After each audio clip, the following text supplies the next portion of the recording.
All right, video number 2. It's about quadratic functions. So as in my announcement, I put it there, quadratic function takes a lot of weight in this exam. We see quadratic functions as drawing the graph of a quadratic function, converting them from standard form to transformation form, finding the axis of symmetry, finding vertex. That's part 1. Part 2, we see that solving quadratic inequalities, and part 3 is application problems in quadratic functions. So this is part 1. So here's the function given, f of x, negative x squared plus 6x minus 8. Okay, the first thing that we need to do, is it in standard form? What does standard form mean? Standard form means that ax squared plus bx plus c. I mean, mainly, is it starting with the highest degree, second degree, and the first degree, and the constant k? Yes, it is. Sometimes it might not. Pay attention. And then we identify ABCs. Okay, A is in this case is -1, B is 6, and C is -8. Does it look like -1? Yes, it does. Let's make it better. All right. Now, determine the axis of symmetry. So axis of symmetry is an equation, and there's a formula for that. That's -b over 2a. So that's the reason we define ABC first. Then axis of symmetry will be equal to -6. 2 times a is -1. Axis of symmetry will be -6 over -2. Axis of symmetry will be 3. So what did we find? What does that mean? We found that, let's make a pretty one. We have some parabola going downwards. I'm saying going downwards because a is less than 0. Okay, a is -1, and it is less than 0, so that will be the parabola. Okay. And then vertex will be, in this case, maximum. So it will be something like that. So that will be my vertex. How do I know that? I know that it's maximum. That's what it's important. Well, it could be on the other side of the axis, yes, because I prepared the questions. I know the roots is on this side. You don't have to draw it like that. It's just for instructional purposes. So axis of symmetry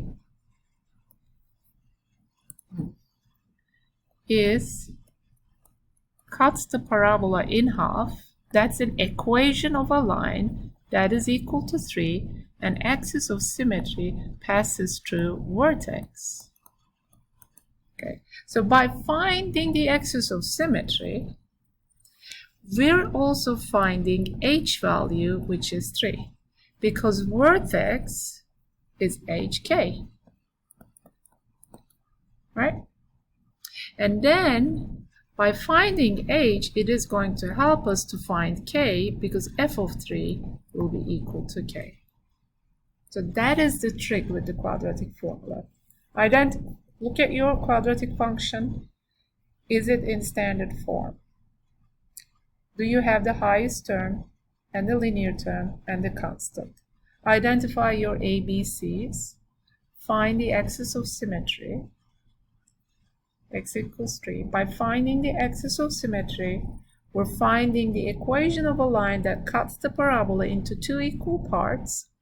That line passes through a vertex, which is hk. There are 2 components on the vertex. H will be 3, whatever the number is equal, the equation of the line, and the k will be f of 3. The reflection of that value over the function. So let's go ahead and find k. F of 3 will be equal to negative, that's a very important part, 3 squared plus 6 times 3 minus 8. So be careful with that negative in front of x here.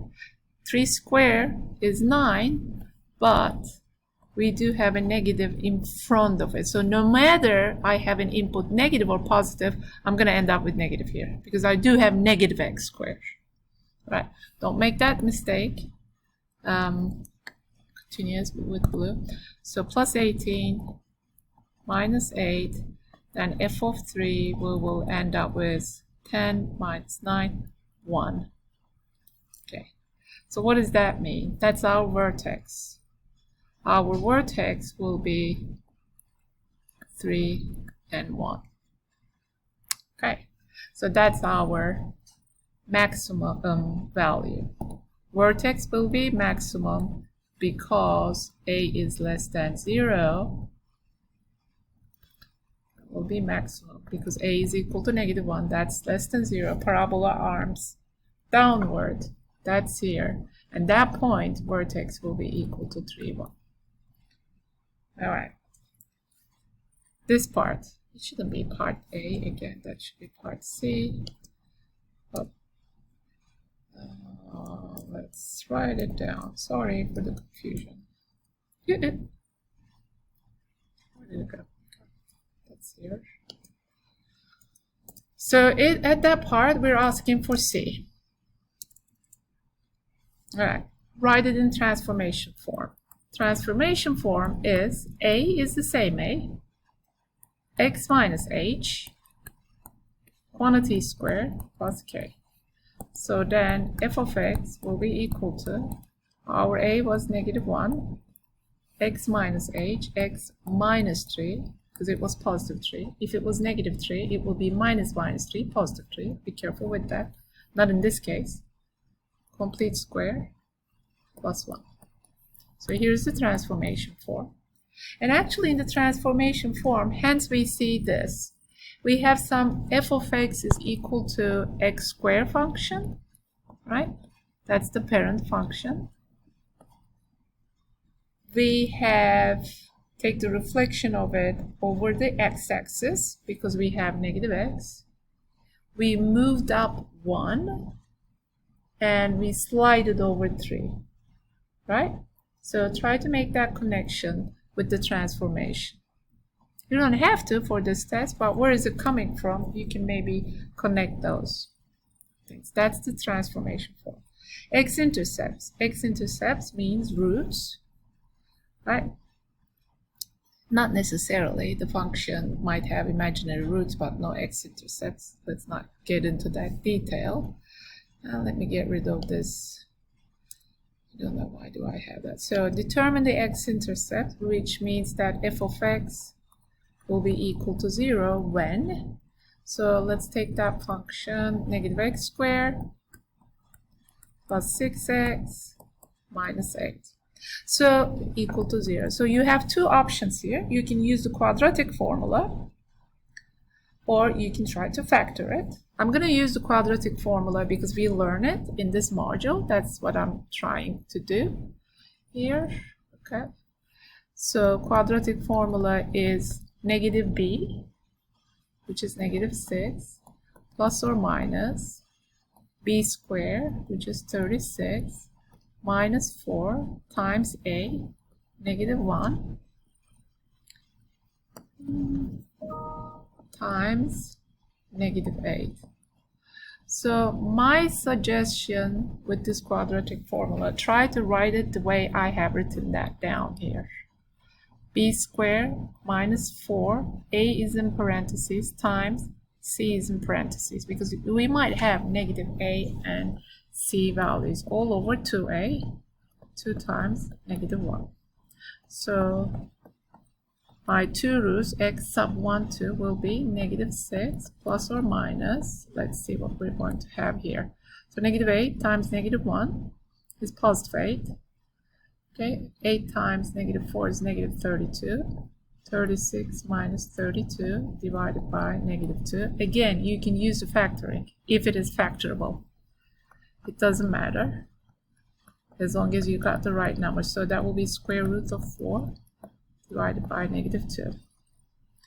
And then let's write it down. x1 will be -6 plus square root of 4 is 2 divided by -2. x2 will be -6, -2 divided by -2. Hence, I'm changing the sign here, plus or minus. That's why. Okay, -6 plus 2. That will be negative 4 over negative 2. Here that will be negative 8 over negative 2. Alright, so that will be x1. Sorry. So this is 2. This is 4. These are the x-intercept, x-coordinate values. So actually, x-intercept are 2, 0, and 4, 0. Write it as points, please. Okay. Y-intercept. Y-intercept means that C value is y-intercept actually. Right? Why? Because we're going to go ahead and figure out what is f of 0. So f of 0 is negative 8. Y-intercept is a point, again, 0, negative 8. Alright, keep going. Let's draw the graph. So what do we have? We have two roots, which is 2 and 4. We have a vertex, which was at 3, 1. And we have y-intercept at there. And we also did have an axis of symmetry passing through vertex. So state of the art drawing. That is my problem. All right. Hope this helps. Let me know. Bye.